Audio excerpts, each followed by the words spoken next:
Сәлематсыздар ма? Мен сіздермен бүгін пахлаваның рецептісімен бөлісемін. Пахлаваның рецептісі көп, бірақ та осы рецептпен жасаған пахлава менің отбасыма қатты ұнады. Керегі сармай, қаймақ, жұмыртқаның сарысы, разрыхлитель, ұн. Ұнды міндетті түрде елегіштен өткізіп аламыз. Ситадан разрыхлитель мен ұнды бірге салып араластырамыз. Сосын майды ұнға араластырып тұрып, ұнға былғап тұрып, күштен өткіземіз. Сол кезде май жабыспайды бір-біріне, және күшке де жабыспайды. Мына көргендеріңіздей ұнға қайта-қайта араластырып тұрамыз. Осы жолы алған майым менің слоеный маргарин еді, арнайы выпечкаға арналған. Одан гөрі бұрын жасап жүрген татарский маймен жасаған пахлавам көбірек ұнады. Мына ұн мен майды араластырамыз. Дайын болған оның үстіне жұмыртқаның сарысын, қаймақты салып, мынаны илейміз, қамырды илейміз, басын біріктіреміз. Тек қатты қолмен илеуге болмайды. Бірінші қасықпен, сосын қолмен. Қолымызға перчатка кигеніміз абзал, себебі қолымыздың ыстығымен майымыз еріп кетуі мүмкін. Дайын болған қамырды осылай басы біріккен мешокқа салып 30 минутқа тоңазытқышқа салып қоямыз. Сол уақытта біз салмамызды дайындаймыз. Жаңғақты миксер болмаса оқтаудан да өткізуге болады, ұсақтаймыз. Осылай май болып кеткесін байқап отырыңыздар. Оның үстіне қанттың ұнтағын саламыз. Қант емес, қанттың ұнтағы жақсы болады. Дайын болған нанымызды алып қамырымызды 4-ке бөлеміз. Біреуі 420 грамм, үшеуі 200 грамм.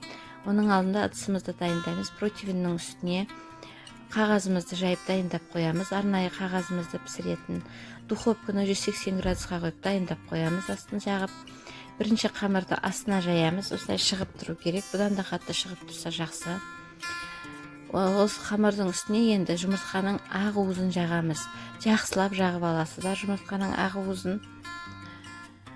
Негізі осыған маған біреу жетпеді, 1,5-дай жұмыртқаның ақ уызы кетті барлығына.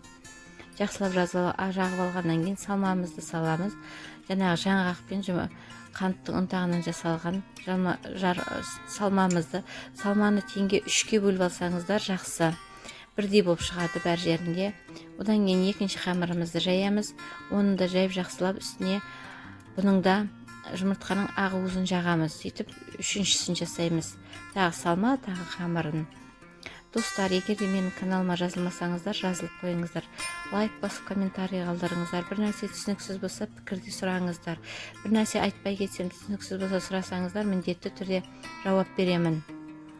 Және де подписаться дегеннің қасында қоңырау тұрады. Соны қойып қойсаңыздар, басып қойсаңыздар, сізге менің жаңадан салған рецепттерім сіздерге келіп тұрады. Қоңырау шалынып, уведомление болып. Сіздер өткізіп алмайсыздар менің жаңа рецепттерімді. Міне, егерде қамырдың бір жерінде артық болып, бір жеріне жетпей қалса, кесіп қосуға болады. Одан еш нәрседе етпейді. Осылай дайындаймыз. Енді тағы салма саламыз, енді 4-шісін саламыз осылай еді. Содан кейін жан-жағын, 4 жағын біріктіріп, жабыстырамыз. Осылай жабыстырып алып, одан кейін бір форма жасауға болады, әдемі етіп. Болмаса, жай ғана жабыстырып қою керек. Бірақ та жақсылап жабыстырыңыздар. Пісірген кезде ашылып кетуі мүмкін. Жақсылап жабыстырып аламыз. 4 жағында.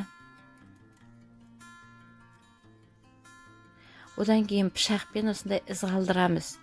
Арасын 2-2,5 сантиметр етіп, өзіміз қалай тарелкаға, столға қойғандағыдай етіп кесеміз, бірден із қалдырамыз сондай етіп. Міне мен сияқты кесіп жібермеңіздер, жай із қалса болады. Сосын келесі жағынан тағы істеп, осындай 4-пішті форма шығады. Әр форманың үстіне жаңғақ салып шығамыз. Жаңғақ салмастан бірінші сары жұмыртқаның сарысымен жағып аламыз. Жұмыртқаның сарысымен жаққан кезде әдемі жылтырап, әдемі болып шығады. Сосын әр 4-піштің үстіне жаңғақты саламыз, бүтіндеуін саламыз. Осындай бір жақ бетін ғана, жаңғақты доңғалақ болады, соның жартысын салып, одан кейін 180 градуста 25-30 минутқа пісіріп аламыз. Қарап отырасыздар, әркімнің духовкасына байланысты.